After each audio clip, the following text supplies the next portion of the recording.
बिस्मिल्लाहिर्रहमानिर्रहीम। अस्सलाम वालेकुम नाज़रीन, प्रोग्राम परदेसा दे रंग और आपका होस्ट यासिर सिद्दीक आपके साथ। आज थोड़ी सी हम लोग बात करेंगे कि रमज़ान मुबारक की आमद आमद है हर जगह पे, हर दुनिया के कोने कोने में जहाँ जहाँ मुसलमान बसते हैं। इस महीने का बड़ी शिद्दत से इंतज़ार रहता है और इंतज़ार क्यों ना हो, क्योंकि बहुत खुश नसीब हैं वो लोग जिनको अल्लाह तबारक व तआला एक दफ़ा से फिर उनकी ज़िंदगी में ये नेमत लेके आता है और एक और मौका हमें फ़राम किया जाता है कि हम लोग अपने गुनाह जो हमसे सरजद हो रहे हैं या हुए हैं उनकी उनकी बख्शिश हो सके और अपनी बख्शिश करवा सकें।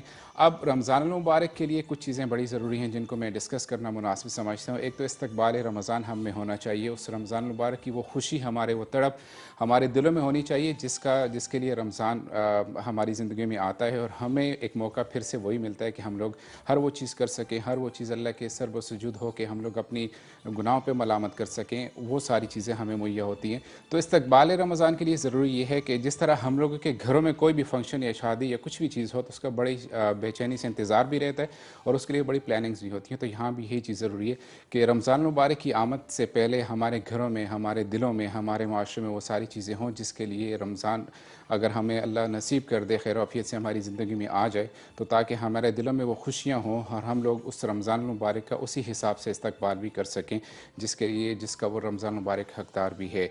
उसके साथ साथ जब रमज़ान मुबारक अगर अल्लाह तबारक व तआला हमें अपनी ज़िंदगी में नसीब करते हैं तो उसके साथ हम सबका जो सबसे पहली चीज़ होनी चाहिए वो तौबा इस्तग़फ़ार होनी चाहिए।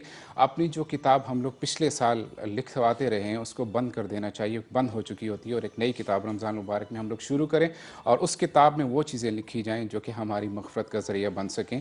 और सबसे ज़रूरी चीज़ है कि तौबा इस्तग़फ़ार जितना ज़्यादा हो सके वो किया जाए और अभी इस गुज़रती पोजीशन में, सिचुएशन में जितना हम लोगों को इस्तग़फ़ार करना चाहिए और जितना हो सके हमें करने की ज़रूरत है कि अल्लाह की तरफ से जो वबा हम पे है उसके लिए जितना तहे दिल से हम अल्लाह से रो रो के गिड़गिड़ा के उसकी माज़रत, अपने गुनाहों की माज़रत करें और अपने आप को उस वबा से अल्लाह से पनाह मांगने की ज़रूरत है ताकि अल्लाह तबारक व तआला हम सब मुसलमानों को जहाँ जहाँ भी बसते हैं इस वबा से महफूज रखें। पिछले रमज़ान भी हमको याद है कि पिछले रमज़ान में यही ट्रेजेडी थी, इसी तरह से मुश्किल हालात थे और आज भी हम लोग, अल्लाह का शुक्र है कि कहीं ना कहीं उससे बेहतर है, लेकिन फिर भी वो कैफियत स्टिल है कि जहाँ पे हमें अपने गुनाहों की माफ़ी अल्लाह ताला से मांगने की ज़रूरत है। और जब उसके साथ जो तीसरी चीज़ है कि अपने अड़ोस पड़ोस में रहने वाले गुरबा मसाकीन जितने भी हमारे भाई बसते हैं उनका भी ख्याल रखा जाए, रमज़ान में उनकी ज़रूरतों का ख्याल रखा जाए और उनके साथ उसी तरह से कदम ब कदम और शाना बशाना खड़े हों ताकि उन्हें किसी भी चीज़ का महरूमी का एहसास ना हो।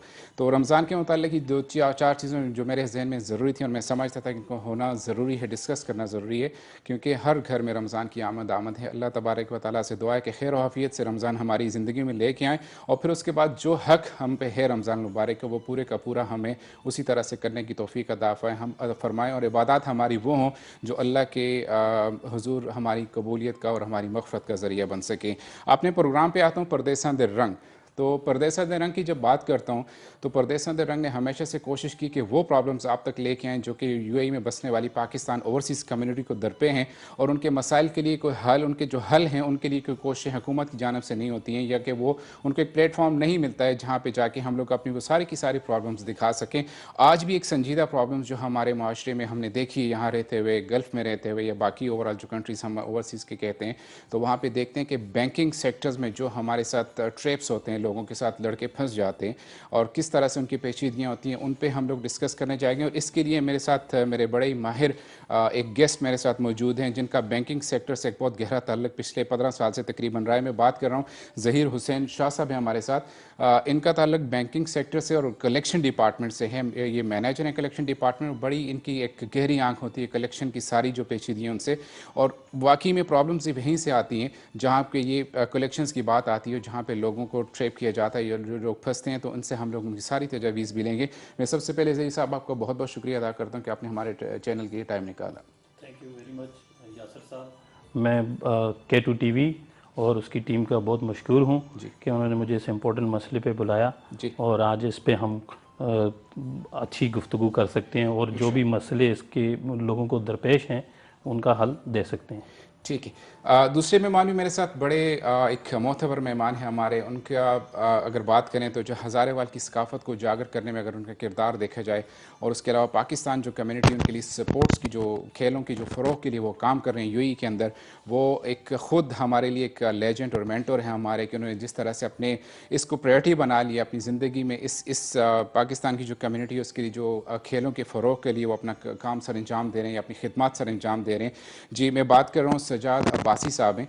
इस वक्त वो ज़ल्मी जो इवेंट मैनेजमेंट है यूएई के अंदर उसके हेड हैं, और तमाम जितने भी ज़ल्मी इवेंट मैनेजमेंट के अंडर ट्रायल्स हो रहे हैं या उनके जो मुकाबले होते हैं क्रिकेट के हवाले से या बाकी स्पोर्ट्स के हवाले से, सारे सजाद भाई की ज़ेर निगरानी होती है। सजाद अब्बासी साहब, मैं आपका भी मशकूर हूँ कि आपने हमारे शो के लिए टाइम निकाला।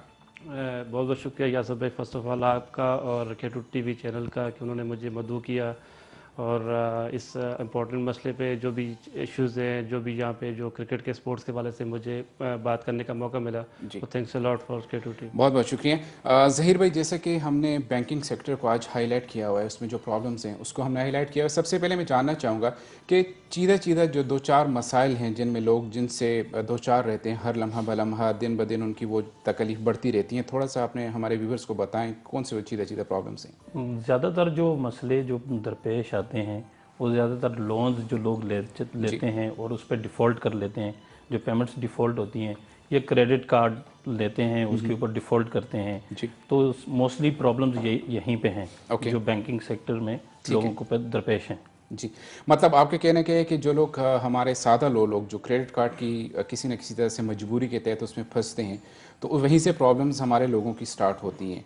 तो अगर मैं बात करूं अपने लोगों की, तो किस तरह से, सबसे पहले हमें बताएं कि किस तरह से बचा जा सकता है इन सारी चीज़ों से, वो जो ज़रूरी क्या चीज़ है, मतलब इस हवाले से। ज़रूरी यही चीज़ है कि जब भी आप कोई भी चीज़ लेते हैं तो उसके बारे में आपको नॉलेज होना चाहिए। ओके।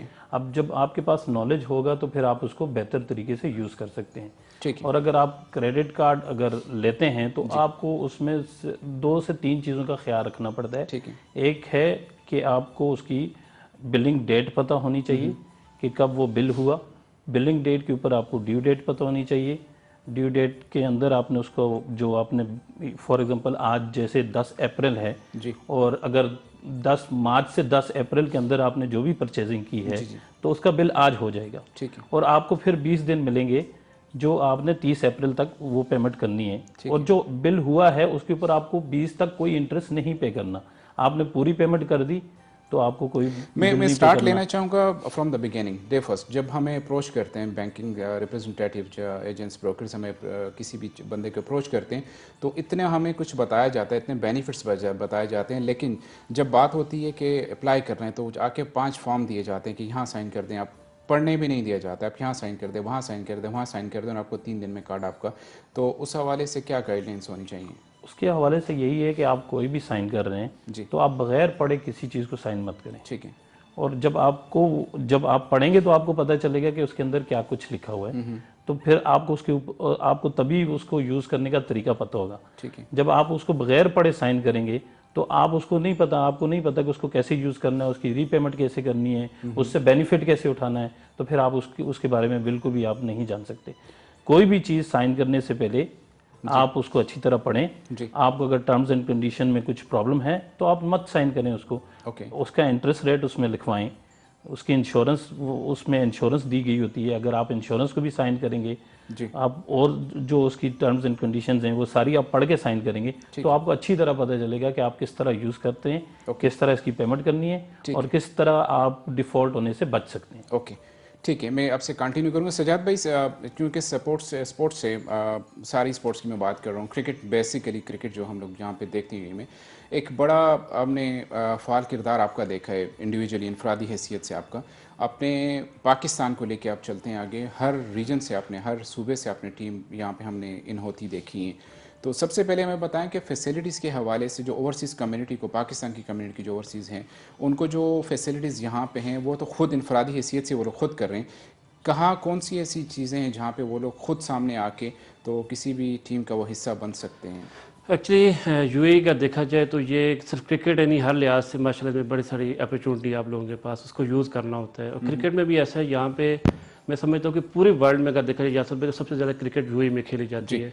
और यहाँ पे पाकिस्तान से कई ऐसे लोग हैं, ऐसे लड़के हैं जो यंग लड़के जो आके मुख्तलिफ क्लब्स हैं जो उनको स्पॉन्सर करते हैं, उनको टूर्नामेंट में खिलवाते हैं, उनको पेमेंट भी करते हैं, उनको जॉब भी दिलवाते हैं। तो ये सब अपॉर्चुनिटी हैं यहाँ पे यूएई में। तो मैं भी जिस तरह एक्सपीरियंस मेरा भी रहा, मैं खेलता भी रहा काफ़ी अर्सा, लेकिन मेरा भी थोड़ा जो रुझान है वो ऑर्गेनाइज करने में, टूर्नामेंट ऑर्गेनाइज करने में।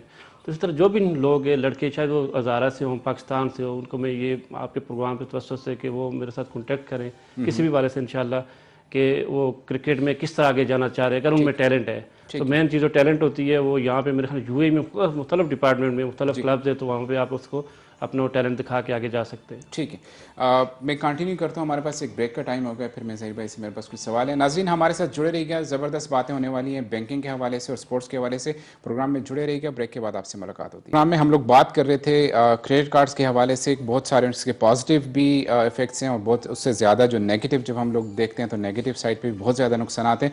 हमारे साथ एक्सपर्ट मौजूद हैं बैंकिंग सेक्टर से, ज़हीर हुसैन शाह साहब हैं। ज़हीर साहब, मैं आपसे ये पूछना चाहूँगा कि डिफ़ॉल्टर कब बनता है बंदा, ये कब उसे डिफ़ॉल्टर आप बैंकिंग की इस्तिलाह में कहते हैं? डिफ़ॉल्टर, लोन डिफ़ॉल्टर तो वो होता है जब आप अपनी इंस्टॉलमेंट, जो मंथली इंस्टॉलमेंट है, जो नहीं पे कर सकते किसी भी वजह से, ठीक है, किसी भी मजबूरी की वजह से नहीं पे कर पाते, ओके, तो आप डिफ़ॉल्ट कर जाते हो अपनी पेमेंट पे और आप अपनी पेमेंट नहीं कर पाते। इसी तरह क्रेडिट कार्ड का भी यही है कि आप जब पूरी पेमेंट नहीं कर पाते या जो इंटरेस्ट जो आपको मंथली आ रहा है वो नहीं कर पाते, तो आप उस पर डिफ़ॉल्ट। इसमें टाइम लिमिटेशंस कितनी होती है? 2 महीने, 1 महीना या 3 महीने तक? वो कुछ लिमिटेशंस तो रहती है ना टाइम? जो क्रेडिट कार्ड है उसके ऊपर 50 डेज होती है। अच्छा, यानी कि आप परचेजिंग आज कर रहे हो, फिर आपकी बिलिंग आती है, उसके बाद आपका ड्यू डेट आती है, ठीक है, तो आप 50 डेज आप क्रेडिट कार्ड पे है आपको, और जो लोन है वो मंथली आपका होता है। ठीक है, वो साइकिल डेट होती है हर लोन की।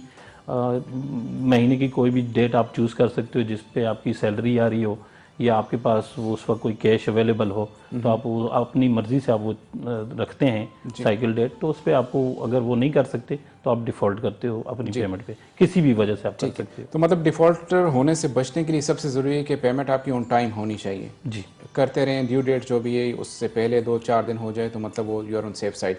एक जो बड़ा संजीदा मसला जो हमने अपनी आंखों से इसका मुशाहिदा भी हुआ है कि लोग 1-2-3 क्रेडिट कार्ड उनके पास होते हैं अपने यहाँ से, जब वो रेगुलर उसमें चलते रहते हैं अपने माहौल के हिसाब से, लेकिन जब फ़्लाइट का टाइम होता है तो हमने एयरपोर्ट पर इनको स्टक होते देखा है। वहाँ से मतलब वो घर से पूरे रेडी होके जाते हैं, वहाँ पाकिस्तान में पता होता है कि हमारा बच्चा बेटा आ रहा है, लेकिन जब एयरपोर्ट पे जाते हैं उनका डिटेल्स चेक होती हैं तो वहाँ पे वो डिफ़ॉल्टर निकलते हैं। तो इस सूरत से हाल से कैसे बचा जा सकता है कि लोगों को लाइल्मी है या खुद जानबूझ के वो सारी चीज़ें होती हैं? लोगों को ज़्यादातर लाइल्मी है जी, उनको।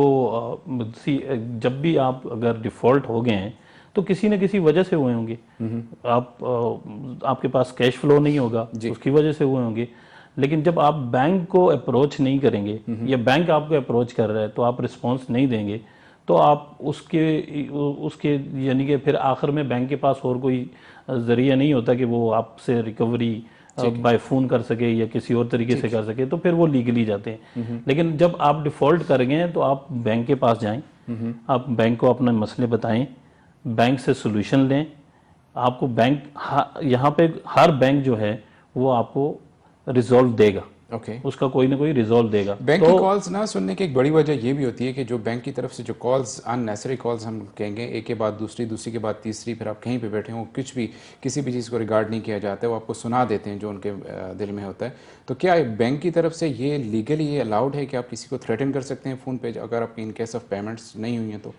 नहीं, बैंकिंग सेक्टर में किसी भी एजेंट को ये अलाउ नहीं है कि वो आपको थ्रेट कर सके, ठीक है, या आपको किसी किस्म की भी। नॉर्मली हम लोग ये सुनते हैं, ये मुशाहिदा होता है कि आप बैन लग गया है, आप नहीं जा सकते, हम आपके घर तक आ रहे हैं, हम आपके ऑफिस तक आ रहे हैं, आपको ये करना है, आपको वो करना है। तो इस सिचुएशन में जो कैंडिडेट होता है उसके पास क्या ऑप्शंस हैं, क्या किस तरह से उसको करना चाहिए? अगर कोई उसको थ्रेट कर रहा है जी, या उसको इस तरह की थ्रेट दे रहा है तो वो बैंक के कॉल सेंटर पे अप्रोच कर सकता है, कंप्लेन कर सकता है। उस बंदे की कॉल आ रही है, जिस बंदे ने उनको कॉल की है, उसका नंबर दे सकता है। अगर वहां से आपको रिजॉल्व नहीं मिलता तो आप सेंट्रल बैंक कंप्लेन कर सकते हैं। ठीक है, तो सेंट्रल बैंक आपको 24 आवर के अंदर अंदर जो है वो रिजॉल्व देगा उसका। मतलब हमारे पास जो ऑप्शन है कि हम लोग सेंट्रल बैंक के ऑनलाइन पोर्टल नहीं, पे जाके सबसे पहले आपको सैम बैंक को अप्रोच करना पड़ेगा। ओके, क्योंकि जब आप सेंट्रल बैंक के पास कंप्लेन के लिए जाएंगे तो सेंट्रल बैंक आपसे क्वेश्चन करेगा कि आपने बैंक से पहले इसके बारे में कुछ बात की है कि नहीं की। ठीक है। अगर आपने वहां से कोई कंप्लेन नहीं रेस की तो फिर वो सेंट्रल बैंक आपको पहले बोलेगा कि आप पहले कंप्लेन रेस करें। ओके, अगर उसका आपका रिजॉल्व मिलता है तो ठीक है, नहीं तो फिर आप मेरे पास आए। मतलब विद प्रूफ आप सेंट्रल बैंक के पास जा सकते हैं और वो जैसे आप कह रहे हैं कि 24 आवर्स के अंदर अंदर आपकी प्रॉब्लम जो है वो उनकी सुनवाई होती है और उसके सोल्यूशंस आपको दिए जाते हैं। ठीक है, मैं इसको कंटिन्यू करूँ। सजाद भाई, आपसे आपने क्रिकेट का आपको इतना ज़्यादा जुनून है, शौक है माशाल्लाह से, आपने अपनी जॉब, अब माशाल्लाह से बाय प्रोफेशन इंजीनियर हैं आपने अपनी जॉब छोड़ दी और उसको यहाँ इस साइड पे डाइवर्ट कर दिया क्रिकेट के फ़रोग के लिए, स्पोर्ट्स के फ़रोग के लिए। क्यों? ये एक जज्बा, कैसा जज्बा था ये? जी यासर पे एक्चुअली अगर देखा जाए तो मैं स्कूल दौर से अगर देखा जाए वहाँ से ही मेरी क्रिकेट का बड़ा शौक था, खेलता रहा और एज ए टीम कैप्टन खेलता रहा। लड़कों को बड़ी अच्छी जगह पे टूर्नामेंट में पार्टिसिपेट करना, मुख्तलिफ जिस गाँव में या मुख्तलिफ सिटीज़ में जाके। जी। तो यूए में मुझे तकरीबन 10-12 साल हो गए, यहाँ से मैंने 11 साल एज ए सिविल इंजीनियर काम किया। ठीक है। तो बस मेरा भी जो माइंड सेट वही बना था, क्योंकि एक तो मैं ज़ल्मी के साथ काफ़ी अर्से से अटैच था, तो बस ये माइंड बना कि अभी इसको हम क्रिकेट को ही अब एज ए बिज़नेस ही बनाते हैं। मेरा प्रोफेशन भी यही है और मुझे शौक़ भी था क्रिकेट का। तो फिर यूए में फिर मैंने इवेंट वगैरह स्टार्ट कर दी, वो भी बिहाफ ऑफ ज़ल्मी के और जैसे नबील अफरीदी जो हमारे CEO हैं ज़ल्मी इवेंट मैनेजमेंट के। तो बस इसी तरह यूए में बस मैं कोशिश करता रहा कि ये यहाँ पे अभी खुद कितने अच्छे क्रिकेटर हैं, कैप्टन हैं, कितने बस हज़ारे मैं के लिए अपना और कहूँगा पाकिस्तान कि के लिए शायद कितने टूर्नामेंट्स? मैंने बेसिक जो है ना क्रिकेट नहीं खेली मैं, कि बेसिक इसको बोलते हैं कि पाकिस्तान में, क्योंकि वहाँ पे इतनी फैसिलिटीज़ नहीं थी मैट्रिक के बाद। तो फिर लेकिन यह कि यहाँ पे मैं बाकायदा क्लब में भी जाता रहा, अकेडमी में भी बच्चों को भी ट्रेनिंग करवाता रहा। लेकिन मैं क्या समझता हूँ कि मैं एक दफ़ा पिछले जो आपने क्वेश्चन पूछा था, एक बात में बोल के कहते यूएई में यकीन करें, हमें इस यूएई ने बहुत कुछ दिया है और मैं यहाँ पे आया, समझ जो कुछ मैं बना हूँ मैं यहाँ यूएई में आके बना हूँ। समझे कि मैंने ज़ीरो से स्टार्ट किया यूएई में, क्रिकेट हो या फिर मेरी जॉब से रिलेटेड जो भी चीज़ हो, तो फिर यहाँ ही बस अल्हम्दुलिल्लाह वो इस मामले में। हमने देखा है माशाल्लाह से कोचिंग भी आपकी, हमने कोचिंग लाइन पे भी खड़े होते आपको देखा है, आपको एम्पायरिंग में भी खड़े होते देखा है, आपको कहीं ना कहीं टीम के जो मैनेजमेंट है वहाँ पे भी खड़े होते देखा है। तो माशाल्लाह बड़ी आप में सारी एबिलिटीज़ हैं। पाकिस्तान के हवाले से मैं बात करना चाहूँगा, स्पेसिफिकली हज़ारा के बारे में बात करूँगा कि हमारे लोगों को, हमारे बच्चों को, आने वाली नस्लों को, आने वाले जो हमारे स्टूडेंट्स की बात हम लोग करते हैं, तो वहाँ पे फैसिलिटीज़ अब नहीं रही है, ना तो वो ग्राउंड रहे, ना वो माहौल रहे। पहले हम लोग देखते थे कि 11 दोस्त तो इकट्ठे होते थे, मिल जाते थे खेलने के लिए, लेकिन उनके पास 11 रुपये नहीं होते थे कि वो जाके गेंद या वो टेप लेके आएँ, उसके लिए सारे वो मिला के। आज 11 रुपये तो सबके पास हैं, पैसे सबके पास हैं, लेकिन ना तो वो लड़के मिलते और ना वो स्पेसेस मिलती हैं बच्चों को खेलने के लिए। तो क्या ज़रूरी है पाकिस्तान में क्रिकेट के फ़रोग़ के लिए? सबसे ज़रूरी ये है यासर पे, जिस पे लोग फोकस नहीं, कि वो ये है कि मैं देख रहा हूँ कि तमाम जो टैलेंट है वो टेनिस बॉल में ज़ाया हो रहा है जी। और लड़कों को क्या है कि उनको जो अच्छे क्रिकेटर हैं, जो अच्छे जिनमें टैलेंट है, मैंने उनको खुद ऑब्जर्व किया। लास्ट ईयर भी मैं ईद पे गया था चीफ गेस्ट एक प्रोग्राम में, वहाँ पे 40 टीम थी। मैंने खुद ऑब्जर्व किया और मैंने वहाँ पे ये ऐलान किया हुआ था कि जो भी लड़के मेरी नज़र में मैं उनको इंशाल्लाह दुबई बुलाऊंगा। होपफुल के जैसे ये हालात ठीक होते, मैंने 2-3 को शॉर्टलिस्ट किया भी हुआ है कि उनको यहाँ पे क्रिकेट खिलानी है। लेकिन वहाँ पे क्या है कि वो अच्छे क्रिकेटर जिन्होंने आगे जाना है वो लड़के टेनिस बॉल की तरफ, क्योंकि वहाँ पे पैसा है, वो टैलेंट को नहीं देख रहे कि आप टैलेंटेड कितने हो। और टेनिस में ये है कि पैसा है तो अपना टैलेंट वो उसमें बर्बाद करें। सबसे पहले मेरी रिक्वेस्ट है कि सबसे पहले चीज़ से हटें। ठीक है। जो आप करंट जो आपको आप हमेशा हाल का नहीं सोचे, मुस्तकबिल का सोचे कि आपने क्या करना है। तो मुस्तकबिल आपको कैसे बनेगा? जब आप मुख्तलिफ क्लब में खेलेंगे, जब आपको कोई फ्री भी खिलाएगा, कोई पैसा नहीं भी देगा, तब जाके मुख्तलिफ जाके डिपार्टमेंट की तरफ से खेलें, किसी कराची जाएँ, लाहौर जाएँ, किसी की नज़रों में आ जाए। जमाल था जैसा हमारा टबाद का, उसकी अच्छा फास्ट बॉलर, मतलब उसकी सीमा कर उसको चेक किया और वो सबसे तेज़ गेंद से फेंकी, तो वो इस तरह वो भी नज़रों में आ गया। तो इस तरह करके यासर भाई मेरे ख्याल में जिस तरह हम बाकी लोगों को हम ब्लेम करने बजाय, हम जो लड़के क्रिकेटर हैं मैं उनको क्रिटिसाइज़ करूँगा कि वो लोग क्यों अपना टैलेंट जो है ना वो बर्बाद कर रहे हैं टेनिस में। लेकिन जब फैसिलिटीज़ ही नहीं है तो कहाँ वो खेलें? जब देखिए, मेरे जहन में बड़े संजीदा सी सजेशन भी है कि हमारे पास, अब मैं पहले आपसे पूछना चाह रहा हूँ कि कोई एकेडमीज़ ऐसी हज़ारे में, एबटाबाद में, मानसरा में या हारीपुर में या उससे आगे कोई एकेडमीज़ ऐसी क्रिकेट के फ़रोग़ के लिए काम कर रही हैं अभी? ये बड़ा अच्छा वैलिड क्वेश्चन है। एबटाबाद सिटी की अगर बात की जाए तो वहाँ पे कुछ हो रहा है, अदरवाइज मुझे कुछ ऐसा नहीं लग रहा है कोई वेल नोन अकेडमी हो। हर बंदा मूव कर रहा है इस्लामाबाद की तरफ, हर बंदा, लेकिन हर बंदा इस्लामाबाद जा भी नहीं सकता जी, सारे मूव तो नहीं हो सकते। तो इसलिए ये आपकी बात ठीक है कि हमारी फैसिलिटीज़ भी बहुत ज़्यादा वो उस हिसाब से अगर मैं अभी इस टॉपिक पे आऊँ तो फैसिलिटीज़ भी हमारे पास नहीं है, जिसमें हम जैसे लोग, आप जैसे लोग, इस लोगों को जो मीडिया के साथ रिलेटेड है उनको ऑन बोर्ड आना चाहिए। इंशाल्लाह मेरे पास अल्हम्दुलिल्लाह अल्लाह का शुक्र है कि मेरे पास बहुत सारे आइडियाज़ हैं, मैं यहाँ पे बैठ के भी वहाँ से चीज़ें कर सकता हूँ। स्कूलों का क्या किरदार होना चाहिए? स्कूलों का भी तो मतलब यहाँ जैसे हम लोग यूए की बात करते हैं, माशाल्लाह से एक बड़ा वेल एस्टेब्लिश सिस्टम है इनके पास। स्कूल की देख लें, स्कूल के बाद आपके पास एकेडमीज़ हैं, एकेडमीज़ के बाद आपके पास वो सारी फैसिलिटीज़ वो लोग प्रोवाइड करते हैं जाके आप अपने टैलेंट को दिखा सकते हैं। तो हमारे जो पाकिस्तान में अगर स्कूल्स की बात करूँ, मैं ओवरऑल पाकिस्तान की बात करूँ, तो किसी स्कूल में हमने सबसे बड़ा अलमिया ही हमारे ये कि स्कूल की बिल्डिंग में होती इतनी जगह कि जहाँ पे वो बमुश्किल स्टूडेंट्स जाके पढ़ सकते हैं। तो सबसे पहले जब हम लोग बात करते हैं स्पोर्ट्स एक्टिविटीज़ की या इस तरह की जो गैर निसाबी सरगर्मी है, तो किसी भी स्कूल में वो प्रॉपर अरेंजमेंट्स नहीं है, फैसिलिटीज़ नहीं है। तो हमें तो मैं समझता हूँ कि हमें अपने स्कूल्स को भी इस बात का ज़िम्मेदार ठहराना चाहिए कि उन्होंने उन बच्चों से वो ज़रूरी चीज़ें छीन ली जो कि उनकी सेहत के लिए और उनकी जो नशोनुमा है मेंटली हेल्थ के लिए बहुत ज़रूरी हैं। तो आप ये समझते हैं कि स्कूलों का अपना रोल अदा करना चाहिए? बिल्कुल बिल्कुल, अगर मेरा ये प्रोग्राम कुछ टीचर हज़रात सुन रहे होंगे तो उनके साथ मेरी पर्सनल डिस्कस हुई थी इस मामले पे जी। कि आप स्पोर्ट्स के हवाले से क्या कुछ इकदाम करना चाह रहे हैं। मैं उसके लिए अपनी आप को पेश करता हूँ और मैं उनके लिए स्पोर्ट्स का सामान भी अरेंज करवाने के लिए रेडी हूँ। बहुत सारे टीचर हज़रात, अगर मेरा प्रोग्राम इंशाल्लाह किसी को सुना तो ज़रूर देखेंगे। बुनियादी मकसद भी ये है कि जब आप किसी ने इनिशिएटिव लेना होता है, किसी ने स्टेप लेना होता है, स्टेप किसने लेना है? टीचर ने लेना है। टीचर ने आपस में मुख्तलिफ स्कूल के साथ राब्ते करने।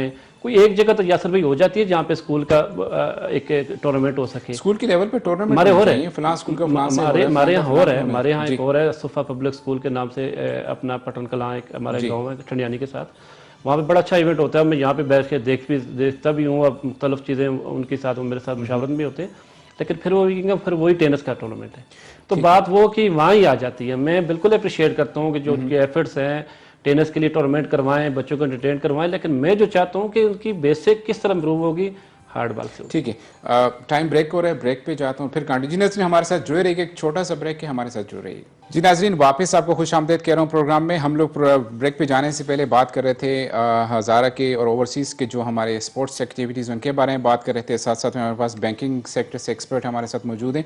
ज़हीर भाई, एक जो सवाल मेरे जहन में आ रहा है कि हम लोग अगर अल्लाह ना करे कोई बंदा डिफ़ॉल्टर सिचुएशन में चला जाता है, सबसे पहले उसके अपने कुछ राइट्स बचते हैं कि वो कहीं ना कहीं जाके अपने आप को डिफेंड कर सकता है?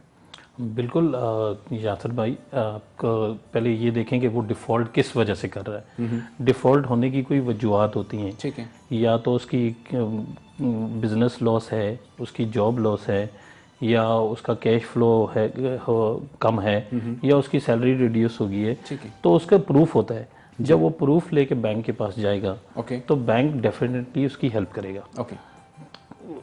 अगर उसकी वजह से अगर वो डिफ़ॉल्ट हुआ है तो बैंक देखेगा कि इसकी इनकम इतनी है और इसकी जो इंस्टॉलमेंट है, जो बैंक के जो लोन की है या क्रेडिट कार्ड की जो मंथली पेमेंट है, तो फिर उसके ऊपर वो उसको रिजॉल्व देंगे उसके हिसाब से।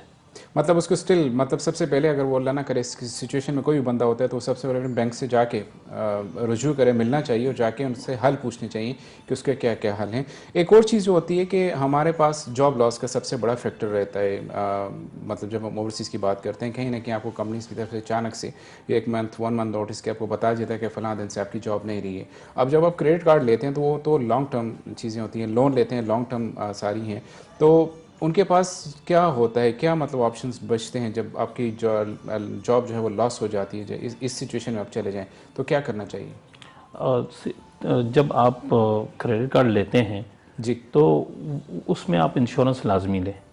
अच्छा, वो इंश्योरेंस, अब ये इंश्योरेंस कैसे पता चलेगा हमको लेने के टाइम पे कि किसी बंदे को उसमें इंश्योरेंस इंक्लूडेड है, या पूछना चाहिए उसको किस तरह से? उसके फॉर्म में जब आप साइन करते हैं जो फॉर्म जी, उसमें एक इंश्योरेंस का कॉलम होता है। ठीक है। तो मोस्टली लोग क्या करते हैं, उसको कट लगा देते हैं कि मुझे इंश्योरेंस नहीं चाहिए। अच्छा, तो अगर वो आप इंश्योरेंस लेंगे, उस इंश्योरेंस का प्रीमियम होता है, मंथली प्रीमियम आता है 20 to 30 दिरहम, इस तरह के हिसाब से आएगा। तो वो अगर आप भर रहे हैं प्रीमियम मंथली, तो इन केस आपकी टर्मिनेशन हो जाता है, तो आप विद इन 1 मंथ जब आपका टर्मिनेशन होता है तो आप बैंक में वो अप्लाई करें। ठीक है। आपको कोई पेमेंट करने की ज़रूरत नहीं है, इंश्योरेंस आपकी पेमेंट कार्ड पे करेगा। दोनों केसेस में, लोन पे भी और क्रेडिट कार्ड पे? लोन पे भी, क्रेडिट कार्ड पे भी। अच्छा, भले जितने भी इसके पास कार्ड हो, जो भी अमाउंट लोन की हो, जी। मतलब अप्लाई करने के 2-3 महीने ही बाद अल्लाह ना करे कोई सिचुएशन में जाता है तो स्टिल उसके पास ये हक है, उसके पास ये अपना राइट है कि वो जाके बैंक को वो क्लेम कर सकते हैं और इंश्योरेंस के जरिए मसला हल हो सकता है और इंश्योरेंस उसकी पूरी पेमेंट कर देगा। तो मतलब अब तक जो हमने देखे सबसे बड़ी जो यहाँ पे अगर ड्रॉबैक देखें तो वो अवेयरनेस की कमी है जो लोगों में नहीं है ये चीज़, जो अभी आपने बड़े एक ज़बरदस्त हमें सजेशन भी दे दी है। और हमारे हाईलाइट नाज़रीन जो भी मेरा प्रोग्राम इस वक्त व्यूअर्स हमारे साथ यहाँ यूएस है तो उनके लिए एक बड़ा ज़बरदस्त पॉइंट हमें यहाँ पे मिला है कि अगर आप जब भी, सबसे पहले तो जब आप क्रेडिट कार्ड, अल्लाह ना करें हम लोग उस सिचुएशन में कि क्रेडिट कार्ड की लेने की ज़रूरत पड़े, अल्लाह ना करे कोई पोजीशन ऐसी हालात ऐसे ले भी लेते हैं, तो सबसे पहले जो फॉर्म आपके पास है 1 to all उसको A to Z सारे का सारा रीड करें। नहीं समझ आती किसी से पूछें, दूसरे से पूछें, बैंकिंग जो आपके जानने वाले उनसे पूछें और तब साइन करें। और उससे भी जो सबसे ज़रूरी चीज़ अभी ज़हीर भाई ने बात की हमारे साथ कि आप इंश्योरेंस को अपने साथ ज़रूर शामिल रखें, भले वो आपको मंथली कुछ ना कुछ अमाउंट पे ही करनी पड़े लेकिन वो आपके लिए बहुत बड़ी प्रोटेक्शन है। अगर आपकी जॉब लॉस हो जाती है, टर्मिनेशन होती है तो आपकी वो सारी की सारी अमाउंट इंश्योरेंस के ज़िम्मे चली जाएगी और आप हर लिहाज से उसमें ईजी रहेंगे। आप इसमें मज़ीद कुछ अगर ऐड करना चाहें तो व्यूअर्स के लिए? मैं इसमें ये मज़ीद ऐड करूँगा कि हमारे जो लोग हैं वो जब भी फॉर्म साइन करते हैं तो सबसे पहले वो कैंसिल कर देते हैं जो इंश्योरेंस का कॉलम है, उसको कैंसिल मत करें, उसको रखें। जब आप टर्मिनेशन हो जाए आपका, आप अप्लाई करें, आपको इंश्योरेंस का पैसा वहाँ से आपको मिल जाएगा। इन केस अगर आप, कोई लोग अभी ऐसे भी हैं जिन्होंने ऑलरेडी इंश्योरेंस कैंसिल की हुई है तो वो ऑलरेडी डिफ़ॉल्ट कर चुके हैं, तो मेरा उनसे कहना यही है कि आप बैंक को अवॉइड मत करें, आप बैंक के पास जाएं, बैंक से रिजॉल्व मांगें, आप अपने जो भी आपका प्रॉब्लम्स है आप वहाँ पे प्रूफ दें, बैंक आपको डेफिनेटली रिजॉल्व देगा। अच्छा, अभी जो कोविड के दौरान की सिचुएशंस बनती जा रही थी, गुजरी है जो हम पे, और अभी भी कुछ लोग स्टिल पाकिस्तान में स्टक हुए हैं हमारे, और 3-4-6 महीने का अरसा बहुत लंबा अरसा है। और आप जैसे हमारी बात हुई कि एक टाइम लिमिट तक बैंक पे इंतज़ार करते उसके बाद वो डिफ़ॉल्टर में उसकी नाम चला जाता है लड़के का। तो उस सूरत में जब भी लड़के हमारे आउट ऑफ कंट्री होते हैं, वो यहाँ वापस या तो वीज़े की वजह से नहीं या कुछ घरेलू उनके प्रॉब्लम्स हैं, नहीं पहुँच सकते हैं, तो इस सूरत में क्या करना चाहिए, क्या क्या पॉसिबिलिटीज़ हो सकती हैं अपने आप को सेव रखने के लिए? इस सूरत में अभी जब कोविड स्टार्ट हुआ तो ये जो बैंकिंग सेक्टर के आगे ये सबसे बड़ा जो आपने अभी ये प्रॉब्लम बताया कि ये प्रॉब्लम आया जी, तो इसके ऊपर जो सेंट्रल बैंक ने और जो यहाँ के लीडिंग बैंक्स हैं उन्होंने एक रिजॉल्व दिया है, पेमेंट हॉलीडे। अच्छा, वो आपका जो बिल है, जो मंथली बिल है, वो आपका वेव ऑफ कर देते हैं। ठीक है, और ये एक साल तक जो है बैंक ने वेव ऑफ किया है। ठीक है, आपके जो इसको उन्होंने एक नाम दिया है पेमेंट हॉलीडे। ठीक है, यानी कि आप अगर यहाँ पे नहीं है या आपकी इनकम रिड्यूस हो गई है, कितने लोगों को तो आपको पता है कि अनपेड लीव पे रखा, ठीक है, और फिर उन लोगों ने विद प्रूफ आपको डॉक्यूमेंटेशन आपको अप्लाई करना पड़ता है जी, और फिर जो है आप कितने महीनों के लिए पेमेंट हॉलीडे लेना चाहते हैं। ये पाकिस्तान में रहते हो आप, आउटसाइड द कंट्री मतलब कर सकते हैं आप ईमेल के जरिए कर सकते हैं। ठीक है, आप वहाँ का अपना नंबर दे सकते हैं, बैंक आपको वहाँ पे अप्रोच करेगा, ठीक है, और आप इसको ले सकते हैं। मतलब ये तो एक बहुत बड़ी सहूलत बैंक्स दे रहे हैं ना कि अगर आप आउटसाइड ऑफ कंट्री हैं, आउट ऑफ द कंट्री चले गए, किसी सिचुएशन ऐसी में फंस गए हैं जहाँ से आप इमीडिएट वापस नहीं आ सकते, तो बहुत बड़ी मेरे ख्याल में ये सबके लिए सहूलत है जो लोग इन सिचुएशंस में, ताकि वो अपने आप को स्टिल वो वापस आने के लिए रास्ते खुले रखें, ओपन रखें। तो बड़ा एक आसान हल बैंक्स ने बता दिया मेरे ख्याल में। इसी हवाले से एक और चीज़ आती है कि अगर कंपनियों में कुछ ऐसे प्रॉब्लम्स होते हैं कि वो टर्मिनेट भी नहीं करती हैं और बंदों को काम पे भी होल्ड पे रख देती है, तो फिर क्या करना चाहिए? फिर भी यही है, जब आपकी सैलरी नहीं आ रही, आपको इनकम नहीं आ रही, तो आपके पास एक प्रूफ है कि मुझे सैलरी नहीं मिल रही है, क्योंकि यहाँ पे तो मोस्टली आपको पता है कि एम्प्लॉयज़ की सैलरी बैंकिंग सेक्टर में ही जा रही है, तो आपके पास प्रूफ है, आप वो प्रूफ लगा के आप दे सकते हैं, और आपको 1 साल तक मोस्टली जो यहाँ पे जो कस्टमर्स हैं 1 साल तक उनको पेमेंट हॉलीडे मिला है। अच्छा, तो अगर फिर भी अगर इतनी सहूलतें होने के बाद भी कोई बंदा नहीं करना चाह रहा, तो मतलब वो खुद अपने आप को उस एक लेवल पे लेके जाना चाह रहा है जहाँ की उसके लिए प्रॉब्लम्स खड़ी हैं, इंतज़ार कर रही हैं। सजाद भाई, आपसे हज़ारा की क्रिकेट के लिए भी हमने देखा है पिछले दिनों में आपने जो माशाल्लाह से जो इक़दाम आप उठा रहे हैं, हज़ारा क्रिकेट लीग, हज़ारा क्लब का सबसे पहले तो आपने एक फाउंडेशन हम रख दी है, और उसके साथ साथ जब हज़ारा क्रिकेट टीम एक बन रही है और एक बड़े इवेंट के लिए माशाल्लाह से आप उस टीम को तैयार कर रहे हैं, क्या एक्सपेक्ट कर रहे हैं जो हज़ारा के लड़के यहाँ पे हैं उनसे? एक बहुत बड़ा इनिशिएटिव है आपका, मैं समझता हूँ आपकी पूरी जो कमेटी है उसका बहुत बड़ा एक इनिशिएटिव है, तो आप क्या कहेंगे उस बारे में? सबसे पहले तो आप मेरे सामने बैठे, मेरे शेटे, अच्छा, आपका ही अब मेरा नाम लेना ज़रूरी था, मैं आपसे पूछ रहा तो बिल्कुल सही है, लेकिन आपने मुझे एक कॉल लेने दें, कॉल लेके कंटिन्यू करें। जी अस्सलाम वालेकुम। हेलो अस्सलाम वालेकुम। हेलो जी, अस्सलाम वालेकुम। जी वालेकुम अस्सलाम। जी जाहिद बात कर रहा हूँ यहाँ दुबई से। जी जाहिद बात कर रहे हैं दुबई से। कैसे हैं जाहिद भाई, आप खैरियत से?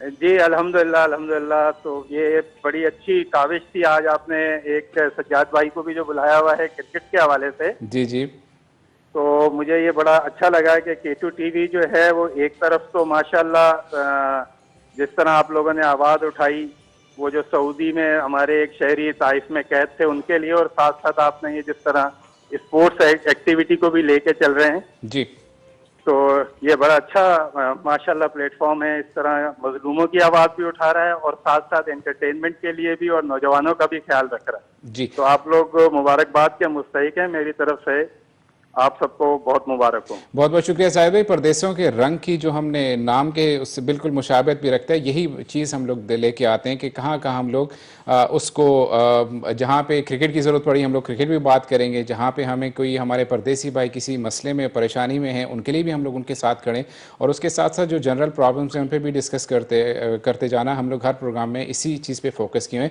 आपका कोई स्पेसिफिकली सवाल, हमारे गेस्ट दोनों बैठे हुए हैं, ज़हीर भाई बैंकिंग सेक्शन से हैं, सजाद भाई हमारे स्पोर्ट्स से हैं, कोई सवाल हो तो प्लीज़। जी ये बैंकिंग सेक्शन से तो मैं सिर्फ यही पूछना चाह रहा हूँ कि ये जो बैंक में फैसिलिटीज हैं जी। यहाँ पे कैसे मजीद बेहतर की जा सकती हैं, स्पेशली हमारे वो लोग जो ज्यादा पढ़े लिखे नहीं होते, जी वो अगर यहाँ से रेमिटेंस की सूरत में पैसा भिजवाना चाहते हैं तो उन्हें 2-3 तरह के फॉर्म फिल करने पड़ जाते हैं। ठीक है। अब वो बेचारे पहले ही भी पढ़े लिखे नहीं होते, इसके मुकाबले में अगर आप दूसरी सर्विसेज की तरफ जाते हैं तो वो उसका फॉर्म वगैरह सारा खुद ही फिल करते हैं, आप खाली एक साइन करते हैं, फोन नंबर बताते हैं, सब हो जाता है। ठीक है। तो जो बेचारे गरीब लोग हैं और ज्यादा पढ़े लिखे नहीं है स्पेशली, तो उनके लिए अगर कुछ ऐसी वन विंडो ऑपरेशन हो जाए जिससे उनका ये क्विक हो जाए तो बड़ा अच्छा होगा। सजेशन है मेरी ये, अगर इस पे कुछ आप बता दें तो। मैं बिल्कुल पूछता हूँ ज़हीर भाई से, आपकी कॉल के बाद मैं इनसे इसी पे जो है डिस्कस करूंगा। बहुत बहुत शुक्रिया कॉल करने के लिए, हमारे साथ जुड़े रहिएगा प्रोग्राम में। सजाद भाई ब्रेक का टाइम हो रहा है, मैं फिर आपसे सवाल पे आता हूँ। नाजरीन हमारे साथ जुड़े रहिएगा, एक शॉर्ट सी ब्रेक है, वापस आते हैं फिर। जी नाजरीन वापस आपको खुश आमदीद कहते हैं। सजाद भाई ब्रेक पे जाने से पहले मैं आपके साथ था, हज़ारा के बारे में हम लोग बात कर रहे थे। हज़ारा की जो क्रिकेट टीम, हज़ारा क्लब एक आपने यहाँ पे इनिशिएटिव लिया है, थोड़ा सा के बारे में बताइए प्लीज़। जी यासर भाई बिल्कुल, जो मीडिया से आपने मुझे क्रेडिट दिया, मैंने आइडिया आपके साथ ज़रूर शेयर किया था, लेकिन माशाल्लाह इनिशिएटिव आपकी तरफ से ये मिला और मुझे बड़ा हौसला अफजा रिस्पांस भी मिला कम्युनिटी की तरफ से, हज़ारा प्लेटफॉर्म यूए की तरफ से। तो फिर जब मैंने देखा कि आप सब लोग हमारे साथ जुड़े हुए हैं माशाल्लाह, तो फिर मैंने इसको आगे की तरफ लेके गया। अल्हम्दुलिल्लाह हम 2-3 ट्रायल भी ले चुके हैं, 2 मैच भी करवा चुके हैं जी। तो ये बड़ा ज़बरदस्त इक़दाम है मेरे ख्याल में हज़ारा कम्युनिटी के लिए, क्योंकि मैं चूँकि ज़ल्मी के इवेंट ऑर्गेनाइज करता था तो हर जगह से सिटी की नई टीम खेलती थी, पेशावर भी खेलती थी, इस्लामाबाद भी, लाहौर भी, कराची भी, बहुत सारी सिटीज़। तो मेरा कभी कभी मेरा माइंड करता था कि हमारी टबा से टीम हो, लेकिन चूँकि हज़ारा की आ गई तो इससे बड़ी मेरे ख्याल में और कुछ अच्छी बात हो ही नहीं सकती। तो ये बड़ा ऐसा इक़दाम है माशाल्लाह, और जिस तरह आप लोग जुड़े हुए हो तो इंशाल्लाह बड़ा पॉजिटिव रिस्पांस मिलेगा इंशाल्लाह इस प्लेटफॉर्म से। ठीक है, मतलब आपको उम्मीद नज़र आ रही है कि जो भी हमारे लोग यहाँ पे, हज़ारा के लोग यहाँ पे मौजूद हैं, उनमें से आपको टैलेंट जिसकी आप तलाश में हैं वो मिलेगा और हज़ारा की एक प्रॉपर टीम आप लेके आ सकते हैं इंशाल्लाह। हमें बड़ी उम्मीद है आपसे, क्योंकि माशाल्लाह से बड़ा वास्ट एक्सपीरियंस है आपका क्रिकेट की सिलेक्शन के हवाले से और सारे इवेंट्स के हवाले से। जी यासर भाई बिल्कुल, और ये चीज़ होती है, ये एक टीम वर्क होता है जी। और हमारी जो कोर कमेटी है माशाल्लाह, जो सिलेक्शन कमेटी है माशाल्लाह, वो मेरे साथ शाना बिशाना खड़ी है और मुझे फ्री हैंड दिया हुआ है। जब आप किसी को फ्री हैंड दे दो और आपके पास सपोर्ट हो पीछे, तो फिर आप बहुत कुछ कर सकते हो। मेरा यहाँ पे जो अभी अल्हम्दुलिल्लाह मुझे बहुत सारे अच्छे लड़के भी मिले, इसमें टैलेंटेड लड़के भी मिले हैं और मिल भी रहे हैं, और एक इवेंट हम ज़ल्मी रमज़ान लीग भी खेलने जा रहे हैं। तो इस तरह मुझे उम्मीद है कि इंशाल्लाह मज़ीद हम जैसे जैसे आगे जाएंगे तो हमारे पास लोग जुड़ेंगे। मेरा जो जिसमें मैं कॉन्सनट्रेट कर रहा हूँ वो इस पर कर रहा हूँ कि हमारे पास जो हज़ारा के यूए में जो कम्युनिटी रहती है, जो स्टूडेंट है, बच्चे अंडर 16 अंडर 15, मैं उनको ऑन बोर्ड लेना चाह रहा हूँ ताकि वो यहाँ से खेलें और आगे अपना टैलेंट अपना दिखाएं। मेरे पास कॉल है, मैं कॉल लेके कंटिन्यू करूँ। जी अस्सलाम वालेकुम। वालेकुम अस्सलाम रहमतुल्लाहि व बरकातहू। जी कौन बात कर रहे हैं, कहाँ से बात कर रहे हैं? सर मैं इसरार शाह बात कर रहा हूँ सऊदी अरब के शहर दमाम से। इसरार साहब बात कर रहे हैं सऊदी अरब दमाम से। जी इसरार भाई बोलते जाइए। सर जी जैसा कि आपने माशाल्लाह केस उठाया तारक अजीज का, जी तो सबसे पहले मैं आपको खिलाड़ी तहसीन पेश करता हूँ माशाल्लाह, जिस तरह आपने केस उठाया है। जी जी तो उसके साथ साथ मैं उस्मान रियाजुद्दीन साहब का भी मैं शुक्रिया अदा करता हूँ माशाल्लाह, उन्होंने समझी में इसकी तारीख के लिए आवाज उठाई है। जी तो मैं हुकूमती नुमाइंदों से यही कहूंगा कि तारक के केस को उठाएं। बाकी भी यहाँ पे काफी भाई जो है ना वो जेल के अंदर बंद हैं। सब भाइयों की नजर गवर्नमेंट की तरफ है। जी तो खुदा रहा इसके लिए गवर्नमेंट वाले कुछ करें तारक के लिए। ओके जी इसरार भाई। मैं आपको और आपकी पूरी टीम को पेश करता हूँ जिस तरह माशाल्लाह आपने केस को उठाया हुआ है। जी बिल्कुल, मैं इंशाल्लाह ज़िम्मेदारी के साथ इस पे हर प्रोग्राम में बात करता रहूँगा और हमारी कोशिश है कि जितना जल्द अल्लाह करे कि तारिक अजीज़ की जो रिहाई की आवाज़ है हमारे हुक्मरानों के कानों तक भी पहुँच जाए। तो हम तब तक बात करते रहेंगे जब तक तारिक अजीज़ रिहा नहीं होता। तारिक अजीज़ जैसे कई और ऐसे हमारे पाकिस्तानी हैं जो कि जेलों में बंद हैं और बग़ैर किसी कोई ऐसी गैर अखलाकी हरकत के या कोई ऐसी उनसे कोई गुनाह सरजद हुआ हो, एक हादसाती कोई चीज़ें ऐसी थी जिनसे वो लोग अगर जेलों में चले गए तो हम इंशाल्लाह उनके लिए आवाज़ बिल्कुल उठाते रहेंगे और अपने हर प्रोग्राम में तारिक अजीज़ जैसे सारे पाकिस्तानी के लिए मैं बात करता रहूंगा। इंशाल्लाह इंशाल्लाह अल्लाह ताला आपको जज़ाए खैर दे यासर भाई और आपकी पूरी टीम को माशाल्लाह जिस तरह आप लगे हुए इस केस में। जी बहुत बहुत शुक्रिया इसरार भाई कॉल करने के लिए, हमारे साथ जुड़े रहिएगा, मैं इस पे बात कर भी रहा हूँ इंशाल्लाह। Thank you. जज़ाकल्लाह जी, जज़ाकल्लाह। जी नाजरीन, बिल्कुल ऐसा ही है। तारिक अजीज़ के हवाले से मैंने हर प्रोग्राम में बात की थी और आज ही बात करना ज़रूरी समझता हूँ कि जो अचीवमेंट हमारे पास पिछले प्रोग्राम के हवाले से या इस अब तक हुई है उसमें सबसे पहली बात जो बड़ी अचीवमेंट है कि उस्मा जदून साहब MNA हैं इब्टाबाद से, उन्होंने इस आवाज़ को तारिक अजीज़ की फैमिली से मिली, उसके बूढ़े माँ बाप से मिली हैं, उनको घर बुला के उनकी जो गम था उसको सुना और उस गम को फिर लेके कौमी असम्बली के फ्लोर तक गई हैं और फिर उसके बाद एक कमेटी बनी है और कमेटी ने उसको जो है उन्होंने अपनी सिफारशात अभी नेक्स्ट जो इजलास होने वाला है हमारा उसमें उन्होंने देनी भी है। तो हमें बड़ी उम्मीद है इंशाल्लाह कि तारिक अजीज़ ही नहीं, एक तारिक अजीज़ की वजह से पाकिस्तान ओवरसीज़ कम्युनिटीज़ के जितने भी लोग जेलों में बंद हैं या जिनके साथ कोई प्रॉब्लम्स हैं, हादसे हो चुके हैं, तो उनके लिए अगर आवाज़ उठाई है उनके लिए हम लोग मेहनत करते रहेंगे और हमें बड़ी उम्मीद है इंशाल्लाह कि कहीं ना कहीं ओवरसीज़ की जो ये वाले प्रॉब्लम्स हैं उन पर हुकूमती जो है वो एक नज़र पड़ी है और हमें कुछ कहीं ना कहीं से उम्मीद जो है वो नज़र आ रही है कि ये प्रॉब्लम इस तरह के सारे हल हो जाएंगे इंशाल्लाह। जी सजाद भाई, मैं आपके पास था, आप बता रहे थे हज़ारा के हवाले से कि मैं पूछना ये चाह रहा था कि जो यहाँ पे टैलेंट अब तक है हज़ारा का, अगर वो लड़के सामने आते हैं तो उनका फ्यूचर क्या समझते हैं आप, क्या होगा इंशाल्लाह से? जी फ्यूचर यही है कि देखें, जिस तरह मैंने कहा कि बात होती है टीम वर्क की, बात होती है स्पोर्ट्स में आपके कितने लोग आपके पास पीछे सपोर्ट कर रहे हैं, जो फिजिकली फाइनेंशियली सपोर्ट कर रहे हैं, वो मैं देख रहा हूँ कि मुझे बड़ा हौसला मिल रहा है कि मैंने नहीं देखा यूएई में इस तरह के लोग।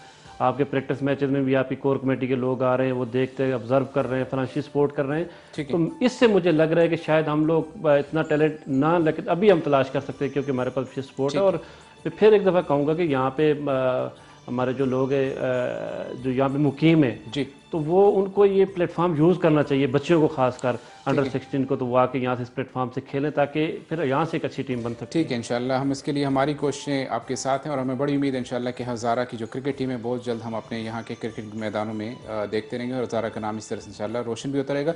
ज़हीर भाई, एक जनरल सा सवाल मेरे जहन में था कि बैंकिंग सेक्टर में अपॉर्चुनिटीज़ पाकिस्तानी अवाम के लिए अब करंट जो सिचुएशन है कितनी ज़्यादा है, लोग अप्लाई कर सकते हैं अभी जो हमारे आने वाले हैं? बिल्कुल कर सकते हैं, पाकिस्तानियों के लिए बहुत ज़्यादा अपॉर्चुनिटीज़ हैं। ठीक है, हर बैंकिंग में यहाँ पे बहुत ज़्यादा पाकिस्तानियों की बहुत ज़्यादा तादाद है जी, और हर डिपार्टमेंट के अंदर है जी, और पाकिस्तानी यहाँ पे अपनी मेहनत से यहाँ अपने मुल्क का नाम रोशन कर रहे हैं और इन बैंकिंग सेक्टर में काम करके आप अपने मुल्क के लिए रेमिटेंसेस एक तो ज़रिया बन रहे हैं उसका, और दूसरा अपने मुल्क का नाम रोशन कर रहे हैं। मेरे पास सवाल तो और भी हैं लेकिन अब मुझे टाइम देखना पड़ता है अपने प्रोग्राम का, शार्ट सा टाइम, जहाँ कहीं जाके लिमिट्स मुझे ख़त्म होती है तो मुझे अपनी डिस्कशन को वाइंड अप करना पड़ता है। सजाद भाई, एक मैसेज हम लोग लास्ट में लेना चाहते हैं अपने सारे व्यूवर्स के लिए, कोई एक मैसेज तो मैं यही कहूँगा, एक मैसेज क्रिकेट से हट के है जी, कि मैं जब भी मुझे कोई खुशी मिले या गमी मिले, मुझे हमेशा पेरेंट्स की याद आती है। तो पेरेंट्स की आप कदर करें, आपकी ज़िंदगी में आपके पास ऐसी कीमती चीज़ और कुछ हो नहीं सकती। तो बजाय क्रिकेट के मैं ये मैसेज देना चाहूँगा कि बस उनकी खिदमत करें, इंशाल्लाह आपकी कभी भी ज़िंदगी में आपको नाकामी और आपके भी दोनों जान में आपकी कामयाबी है। ये मेरी तरफ से मैसेज है। ठीक है, ओके। मैं एक शॉर्ट से ब्रेक का मुझे मैसेज आ रहा है, ब्रेक पे जाते हैं और फिर मैं इसको कंटिन्यू करूँ। जी नाज़रीन, हमारे साथ जुड़े, बिल्कुल मुन्ना सा शॉर्ट सा ब्रेक है, फिर आपके साथ मुलाकात होती है। जी नाज़रीन, वापस आपको खुश आमदीद कह रहा हूँ प्रोग्राम में। एक सेगमेंट जो पिछले कई प्रोग्रामों से मैं आपके पास साथ लेके चलता आ रहा हूँ। कुछ हमारे पास फीडबैक्स आते हैं, क्योंकि कॉलर्स के लिए मैं हमेशा से कहता हूँ कि कुछ टाइम कम होने की वजह से कॉलर्स हमारे साथ नहीं जुड़ पाते हैं, तो हम लोग उस सूरत में अपनी जो सोशल मीडिया से जो हमें फीडबैक है मैं उस पर भी एक नज़र रखता हूँ। आज की जो 2-3 क्वेश्चन मेरे पास सजेशंस भी हैं और क्वेश्चन भी हैं कि एक सबसे पहले अस्सलाम वालेकुम, मैं एक पाकिस्तानी और आपका प्रोग्राम हम लोग बहुत शौक से देखते हैं। मैं सऊदी अरब में मुकीम हूँ और पिछले 10 सालों से हम लोग सऊदी अरब में हैं, लेकिन आज तक जिस तरह से आपने ओवरसीज़ कम्युनिटी के लिए बात की है और जो प्रॉब्लम्स आप ओवरसीज़ कम्युनिटी के लिए उठा रहे हैं, स्पेशली पिछले प्रोग्राम में आपने कहा था कि पीओसी जो है overseas Pakistani foundation OPF basically, उसके लिए जो आपने उनकी जो उनके काम है, उनकी खिदमात हैं, उसके लिए अगर बात की थी, तो वो हमें उस पर आप एक डिटेल प्रोग्राम रखें ताकि ओपीएफ का किरदार सामने आ सके और हम लोगों को अपनी जो जिम्मेदारियाँ और उनकी जिम्मेदारियाँ उनके बारे में भी इल्म हो सके। और दूसरी चीज़ कह रहे थे कि जब भी कोई पाकिस्तानी बाहर काम करने आए तो अपने सारे डॉक्यूमेंट्स पूरे रखें ताकि कल को किसी भी हादसे की सूरत में या किसी ऐसी पोजीशन में हो तो फिर उसके पूरे का पूरा उसको लीगल सपोर्ट, उसका तहफ़्फ़ुज़ हो सके। जी बिल्कुल ऐसा ही है। इन्होंने जो बात की है सबसे पहले तो कि ओपीएफ के बारे में एक बड़ा डिटेल प्रोग्राम कर चुका हूँ और फिर भी इंशाल्लाह ज़रूर मैं करता रहूँगा, क्योंकि ओपीएफ का एक बड़ा अहम किरदार है पाकिस्तान ओवरसीज़ कम्युनिटी के लिए, जो कि हमने कहीं पर भी नहीं देखा है। अगर ओपीएफ फ़हाल होता तो शायद आज पाकिस्तान ओवरसीज़ को जो प्रॉब्लम्स हम लोग डिस्कस करें, इनको डिस्कस करने की ज़रूरत ना पड़ती, बल्कि हम ओपीएफ के प्लेटफॉर्म से जाके वो अप्रिसिएशंस और उनके लिए वो तारफ़ी कलमात अदा करते जो कि उन्होंने काम किए होते। इसी तरह से दूसरा सवाल है मेरे पास। अस्सलाम वालेकुम, मैं दुबई से ताल्लुक़ रखता हूँ और पाकिस्तानी, हमारी फैमिली हज़ारा डिवीज़न से है। आपसे रिक्वेस्ट करना चाहता हूँ कि आपके शोज़ में आने वाली हज़ारे से ताल्लुक़ रखने वाली मेहमान हज़ारा की ज़ुबान या लैंग्वेज जो भी यूज़ करते हैं, तो इस ज़ुबान पर हमें ओवरसीज़ में रहते हुए बहुत खुशी होती है जब हम लोग अपने इलाकाई ज़ुबानें इस तरह से परदेस में बैठे हुए सुनते हैं और उन्हीं ज़ुबानों में हमारे जो प्रॉब्लम्स हैं वो भी डिस्कस होते हैं। जी बिल्कुल, इंशाल्लाह हम लोगों की कोशिश रहती है कि हम लोग हज़ारे से जितने भी जुड़े प्रॉब्लम्स हैं अपने इलाकाई ज़ुबान हिंदको में डिस्कस करें और जहाँ जहाँ मौका मिलता है हज़ारा की सकाफ़त को भी हम लोग लेके हज़ारा के जो देसी माइये हैं, जो देसी टप्पे, उनको भी आपके लिए प्रोग्राम में लेके आते रहेंगे, थोड़े से हालात बेहतर हो जाएँ। तो इसके अलावा कभी जो मुझे फ़ीडबैक आई थी बैंकिंग सेक्टर के हवाले से कि एक मैसेज था कि आपने बात की थी सेंट्रल बैंक की। सेंट्रल बैंक का किरदार किस तरह से, लोगों को थोड़ी सी मज़ीद अवेयरनेस उसने मांगी कि किस तरह से हम लोग सेंट्रल बैंक को अप्रोच करें और सेंट्रल बैंक हमारे लिए क्या कुछ कर सकता है? अगर बैंक, पहले तो आप जो भी मुतल्लिका बैंक है उससे रब्ता करें। अगर वो बैंक आपकी हेल्प नहीं कर रहा तो फिर आप सेंट्रल बैंक की वेबसाइट के ऊपर आप रजिस्टर्ड कंप्लेन में जाके अपनी कंप्लेन रजिस्टर कराएं। ओके। सेंट्रल बैंक जो है वो 24 आवर्स के अंदर अंदर आप उसका रिजॉल्व दे देगा। ओके। लेकिन आपकी प्रॉब्लम्स कैसी हो कि आप डिफ़ॉल्टर होने के बाद सेंट्रल बैंक के पास जा सकते हैं या डिफ़ॉल्टर होने की सिचुएशन में सेंट्रल बैंक किसी भी वजह से आप जा सकते हैं। आपको कोई भी अगर प्रॉब्लम है जो आप सोच रहे हो कि बैंक रिजॉल्व नहीं कर रहा, जो मुतल्लिका बैंक है आपका वो रिजॉल्व नहीं दे रहा आपको, तो आप किसी भी वजह से जा सकते हैं। इसमें ये नहीं है कि आप डिफ़ॉल्ट करें। हो सकता है कोई लोग तो इसलिए भी जाते हैं कि उनको फॉर एग्जांपल मैं पेमेंट कर रहा हूँ और मुझे एक लेट पेमेंट फीस लगी है सिर्फ एक दिन लेट होने से, तो मेरा अगर वो इशू रिजॉल्व नहीं हो रहा तो मैं उस पर भी जा सकता हूँ। ओके। छोटी अच्छा, ये चार्जेस जो कैलकुलेशन होती हैं जितनी मतलब ये एक आम आदमी जो है उसकी समझ से बाहर होती है, जो उनकी कैलकुलेशंस जो होती हैं, तो किस तरह से इसको समझा जा सकता है? आप तो माशाल्लाह से बैंकिंग से हैं और हैं भी कलेक्शन डिपार्टमेंट से हैं। जब बात आती है 500 दिरहम अगर देने की, तो वहाँ पे टैक्सेस, सरचार्जेस और पता नहीं क्या कुछ लग के तो 700 बने होते हैं। तो कैसे इसको रीड कैसे किया जाए, प्रॉपरली अंडरस्टैंड कैसे किया जाए इन सारी चीज़ों को? इसको देखिए, अब एक तो लोन है आपका, वो फिक्स्ड, आपका एक इंटरेस्ट रेट है, वो आपका फिक्स्ड अमाउंट है जो आपको मंथली पे करनी पड़ती है। वो तो आपको स्टार्टिंग में ही पता होता है कि मेरे ऊपर कितना इंटरेस्ट आया है। ठीक है। प्रॉब्लम तब स्टार्ट होती है कि जब आप उसको डिफॉल्ट करते हैं तो आपको एक लेट पेमेंट फीस आ जाती है, जो आप ड्यू डेट पे आप अपनी पेमेंट नहीं करते हैं, उसके बाद आपको लेट पेमेंट फीस आ जाती है और उसकी वजह से एक ओवर ड्यू अमाउंट आ जाती है। एक तो आपकी इंस्टॉलमेंट अमाउंट आ जाती है और उसके ऊपर लेट पेमेंट फीस, और जो ओवर ड्यू अमाउंट है इसके ऊपर इंटरेस्ट आता है फिर अलग से। मतलब इस तरह से इंटरेस्ट लगता है। हाँ, उसके ऊपर भी इंटरेस्ट लगता है और वो ऐसे होता है कि वो डेली इंटरेस्ट आ रहा होता है। अच्छा, डेली वो डेली इंटरेस्ट, यहीं से मेरे ख्याल में प्रॉब्लम स्टार्ट भी होती है कि जहाँ पे डेली इंटरेस्ट लगना शुरू हो जाए और अमाउंट इंक्रीज होती जाती है, तो तभी समझ नहीं आती लोगों को। आम जो मतलब नॉर्मल बंदे उनकी समझ से बाहर हो जाती है कि ये पैसे कहाँ से लग रहे हैं, लेकिन एट देने होते हैं। ज़हीर भाई, टाइम कम है, मैं आपसे एक मैसेज लेना चाह रहा हूँ कि मैसेज आप हमारी आवाम को देना चाहिए जो यहाँ पे जो पाकिस्तान में हैं, तो उनके लिए जो बैंकिंग के हवाले से जो टिप्स हैं, मैं चाह रहा हूँ कि कोई ऐसी टिप्स बता दें जो उनके लिए कारगर साबित हो सकें। जब भी आप यहाँ पे आ रहे हैं जी आप पहले तो ये कोशिश करें कि बैंकिंग सेक्टर आपको हेल्प के लिए यानी कि ये सारी फैसिलिटीज़ देता है, तो आप जब भी इसका यूज़ करें तो इसका अच्छा इस्तेमाल करें, अच्छे तरीके से इसकी रीपेमेंट करें तो आपको इसके बेनिफिट मिलेंगे। ठीक है। इससे इसको अगर आप अच्छे तरीके से यूज़ करेंगे तो आप अपना बिजनेस को डेवलप कर सकते हैं, आप अपने आप को डेवलप कर सकते हैं, तो आप इससे अपने मुल्क का नाम रोशन कर सकते हैं। ठीक है। लेकिन अगर आप डिफ़ॉल्ट करते हैं और उसके बाद आप जो है वो बैंक के साथ कोऑपरेट नहीं करते, इसकी वजह से आपके मुल्क का नाम बदनाम होता है। ठीक है। और अगर इन केस आप डिफ़ॉल्ट कर चुके हैं तो आप किसी न किसी बैंकिंग एक्सपर्ट के पास जाएं, ठीक है, उससे मशवरा लें और अपना रिजॉल्व देखें, बजाय इसके कि आप उसको इसी तरह छोड़ दें और फिर इसके लिए आपके लिए ये मज़ीद प्रॉब्लम बने। ठीक है, बहुत बहुत शुक्रिया ज़हीर भाई। पहले मैं आपका बहुत बहुत शुक्रिया अदा करूँ। सजाद भाई आपका भी बहुत बहुत शुक्रिया कि आपने अपना बहुत ही कीमती वक्त निकाला और ख़ासकर जो आपकी एक्सपर्ट ओपिनियन से हमारे व्यूवर्स के लिए जो गाइडलाइंस थी, जो टिप्स थी, मुझे उम्मीद है कि ये सारे जो भी जिन नाजरीन ने हमारा प्रोग्राम देखे तो उनके लिए बड़ी मुफीद साबित होगी। सजाद भाई आपका भी हम शुक्रिया अदा करते हैं हज़ारे की जिससे सकाफ़त और उसके अलावा जो स्पोर्ट्स की एक्टिविटीज़ को आप यूएई में अपने देश से बाहर लेके चल रहे हैं और अपने लोगों के लिए सोचते हैं, उसके हम मशकूर हैं।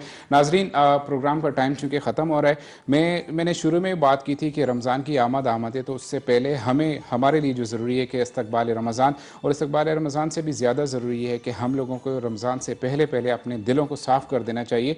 जिस तरह दिलों की सफाई का मतलब ये होता है कि हम लोगों के घरों में, हम लोगों के दफातर में, हम लोगों के ऑफिस में, सारी जगह पे जा देखें एक रूटीन बनी हुई है सारी जगहों पे कि सफाई हर रोज़ सुबह शाम एक ख़ास टाइम मुख्तस किया जाता है कि वहाँ पे हर रोज़ की सफाई होती है और तब जाके वो घर या वो ऑफिस एक बिल्कुल नीट और क्लीन सा इन्वायरमेंट हमें देता है और हम लोग जाके वहाँ पे काम करते हैं या वहाँ पे बैठते हैं। तो इसी तरह से दिल की सफाई भी बहुत ज़रूरी है। हमारे जो पहले हमसे गुनाह सरज़द हो चुके हैं उनकी माफ़ी, उनकी तलाफ़ी और अल्लाह से उस चीज़ पे अपनी माज़रत करना, अपनी मग़फ़रत करवाते रहना, यही हमारे दिल की सफाई है जो कि हर रोज़ हर नमाज में हर दिन हमारे लिए बहुत ज़रूरी है, ताकि जो भी हमारे ज़िंदगी का दिन गुजरता जा रहा है उसमें जो हमसे गुनाह सरज़द होते जाते हैं वो हम लोग दिल की सफाई इसी तरह से कर सकते हैं कि अल्लाह के हाँ अपने जो इस्तग़फ़ार है हमारी वो कसरत से हो। और रमज़ान के हवाले से भी अपनी रूटीन अभी से ऐसी रखें कि शुरू रमज़ान से पहले इस्तक़बाल रमज़ान जब हम शुरू कर देंगे तो हमारे दिलों में वो जज्बा, वो तड़प शुरू दिन से ही हो जाएगी। हमारे आने वाले जो दिन है रमज़ान के वो हम एक रूटीन बना के चलें। तो मुझे उम्मीद है इंशाल्लाह कि रमज़ान के हवाले से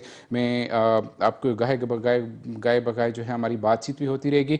और रमज़ान के हवाले से एक प्रोग्राम के अपने मैं बताना चाहूँ कि हम लोगों का अब प्रोग्राम जो है जुम्मे के दिन होता है, लेकिन चूँकि रमज़ान में थोड़ी सी रूटीन चेंज हो जाती है हर चीज़ में, तो प्रोग्राम की भी थोड़ी सी रूटीन चेंज हुई है। मैं हर इतवार को इंशाल्लाह आपसे जुम्मे को नहीं बल्कि हर इतवार को पाकिस्तानी टाइम के मुताबिक 10 से 11 और दुबई के टाइम के मुताबिक 9 से 10 के बीच में आपके साथ इंशाल्लाह हर इतवार की रात को मैं अपना प्रोग्राम करूंगा। जुम्मे वाले दिन हमारा प्रोग्राम नहीं होगा क्योंकि कुछ ऐसी लिमिटेशंस हैं जिसके लिए बाकी प्रोग्राम्स भी ज़रूरी हैं, तो हमारा प्रोग्राम इंशाल्लाह आप लोग हर इतवार को देख सकते हैं। नाज़रीन अपने होस्ट यासिर सिद्दीक और मेरे मेहमानों को इजाज़त दीजिए। अगले प्रोग्राम तक इंशाल्लाह अगले इतवार को आपसे मुलाकात होगी। तब तक के लिए इजाज़त। अल्लाह हाफिज़। अस्सलाम वालेकुम।